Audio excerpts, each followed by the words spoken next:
Assalamu alaikum wa rahmatullah, ku kasance tare da Abdulsamad Hashim a cikin sabon shirinmu na Islamic Street Quiz.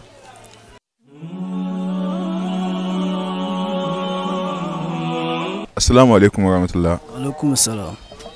Muna tare da Yusuf. Malam Yusuf. Tambayar mu anan shine zaka iya faɗa mana wace sura ce ake wa laƙabi da Saba'ul Mathan? Wannan ba abun wani tada hankali bane. Anan ne ka kure ni nan gurin gawa. Wa kake da suna Arkeli kake ko ban mali?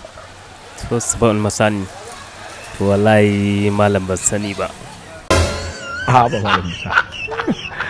Gaskiya ilimi na bai kai can ba. Ka ba likita. I no understand wallahi. Shine ka bata min lokaci da surutun banza. Saba'ul Mathani a surar ita ce suratul Fatiha. Wai abin da kake faɗa gaskiya ne?